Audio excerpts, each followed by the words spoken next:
Oke, kita lanjut. Jadi, kenapa arteri harus memiliki ketebalan dinding yang lebih dibandingkan yang lain? Itu karena arteri berfungsi untuk mengedarkan darah ke seluruh tubuh, sementara vena hanya berguna atau hanya berfungsi untuk mengembalikan darah dari seluruh tubuh kembali ke jantung, dan dia dilengkapi oleh katup, supaya darah yang dari arah kaki kalau dia mau naik ke arah atas itu tidak akan kembali lagi. Jadi biasanya kalau orang memotong arterinya atau memotong urat nadinya, ceritanya yang kita dengar di masyarakat itu sifatnya ketika dia memotong arteri atau ketika arterinya yang kena, maka darahnya itu dia akan muncrat atau menyembur. Sementara kalau yang teriris adalah vena, maka venanya atau darahnya akan merembes atau menetes saja.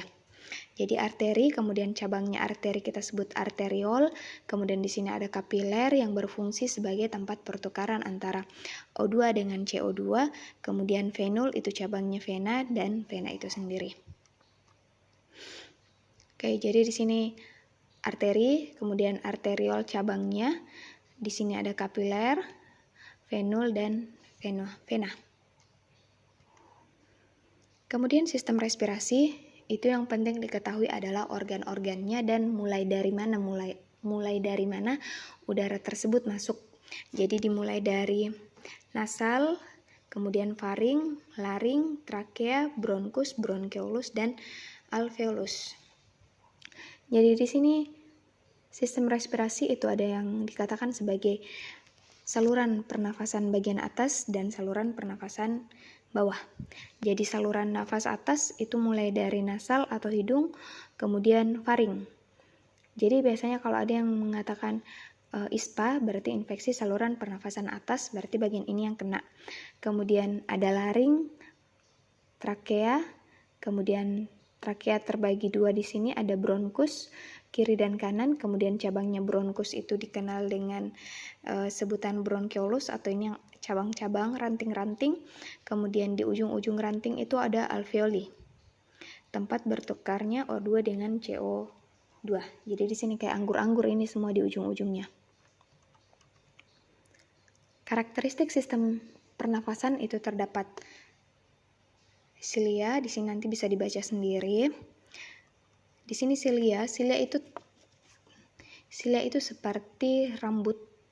Jadi dikenal sebagai silia, dia rambut kecil tapi dia lebih panjang dan bergerak ke depan dan ke belakang dengan cepat.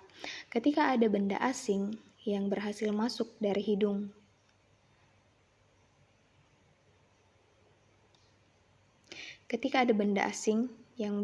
masuk hidung, masuk ke faring, maka silia tersebut akan bergerak.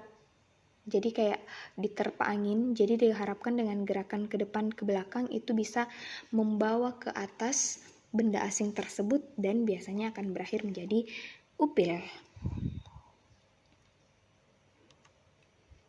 Kemudian ada otot polos, karena dia otot polos berarti dia bekerja tanpa kita sadari. Artinya dia, kalaupun itulah untungnya kenapa Allah memberikan otot polos di sistem pernafasan. Kalau dia berikan otot lurik atau otot rangka, maka bisa saja ada orang yang lupa untuk bernafas. Karena dia terdiri dari otot polos, maka tidak ada aja orang yang sampai lupa untuk bernafas. Dan dia tahan lelah, artinya dia bisa bernafas, kita bisa bernafas terus menerus tanpa ada capeknya, tanpa ada berhentinya. Kemudian jalur udara pernafasan itu dibagi dua, ada jalur konduksi dan jalur pertukaran gas. Jadi kalau jalur konduksi itu hanya sekedar lewat saja itu udara, tapi kalau jalur pertukaran gas artinya sudah terjadi pertukaran antara O2 dengan CO2. Ini organ-organnya. Kemudian hidung, di hidung itu mulai dari lubang hidung, ini lubang hidung, ini lubangnya. Kemudian rongga, ruangnya di dalam. Kemudian silia dan rambut hidung. Kemudian ada mukus atau lendir dan serabut saraf. Di hidung itu terjadi proses menghangatkan udara. Kenapa bisa hangat? Karena di hidung itu banyak pembuluh darah. Jadi di hidung, di sini banyak pembuluh darah. Jadi pembuluh darah tersebut akan membuat udara yang lewat itu menjadi hangat, kemudian dilembabkan dan disaring melalui silia tersebut. Sehingga kenapa hidung itu sangat sensitif untuk terjadi mimisan ketika udaranya terlalu panas atau orang terlalu serius atau orang ditonjok hidungnya cepat sekali berdarah, karena dia di sini sangat tipis selaput yang melindunginya. Jadi di sini ada konka. Konka ini yang terdiri dari banyak pembuluh darah. Itulah kenapa walaupun di udara dingin itu dinginnya udara yang kita hirup itu tidak sampai masuk ke paru-paru.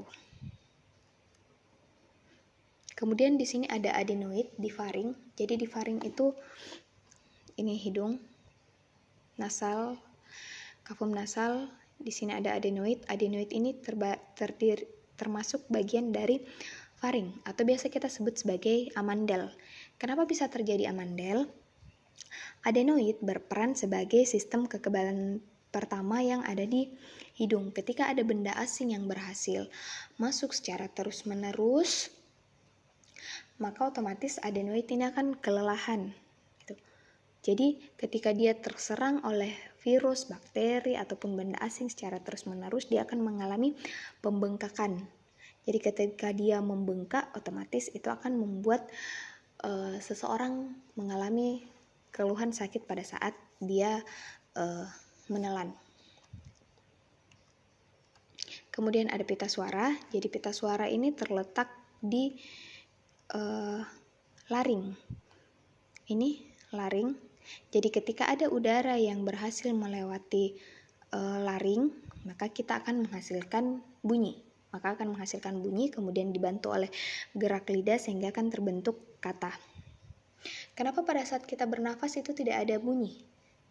Tidak ada suara? Atau karena pada saat bernafas, orang kan pasti akan tutup mulut. Jadi ketika tutup mulut pasti tidak akan ada bantuan dari lidah untuk membentuk kata-kata. Kemudian ini di alveoli. Ini ada alveoli tadi, ujung-ujungnya dari bronkeolus. Di sini terjadi pertukaran O2 dengan CO2. Di sini O2 dan CO2 saling bertukar karena di alveolus ini diselimuti oleh banyak sekali pembuluh darah. Kenapa dia harus banyak pembuluh darah? Karena di paru-paru itu salah satu fungsinya adalah sebagai tempat pertukaran O2 dan CO2 untuk kembali ke jantung. Untuk proses inhalasi dan ekhalasi, artinya proses menghirup dan menghembuskan nafas. Jadi ketika udara tersebut masuk, ketika tekanan yang ada di dalam paru-paru itu lebih rendah. Jadi sifatnya adalah udara itu akan bergerak menuju tekanan yang lebih rendah. Jadi ketika paru-parunya mengembang, ini proses inhalasi ya, menghirup udara. Kenapa pada saat menghirup udara, udaranya bisa masuk? Karena di sini paru-parunya mengembang, kostanya terangkat. Jadi coba kalian sambil praktekkan pada saat menghirup nafas. Jadi kostanya atau tulang rusuknya terangkat, sehingga paru-paru itu bisa mengembang lebih banyak. Karena ketika dia mengembang lebih banyak, ketika volumenya meningkat atau luasnya meningkat, maka tekanannya menurun, sehingga udara yang dari luar itu bisa masuk. Dan diafragma itu dia terdorong ke bawah, sehingga paru-paru ini bisa mengembang lebih besar. Jadi tekanannya menurun sehingga udara dari luar bisa masuk. Sementara proses ekhalasi atau menghembuskan nafas itu terjadi karena diafragma itu berkontraksi, dia bergerak ke atas.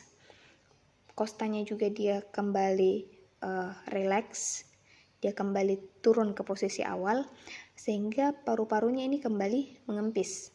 Volumenya menurun, berarti tekanannya meningkat.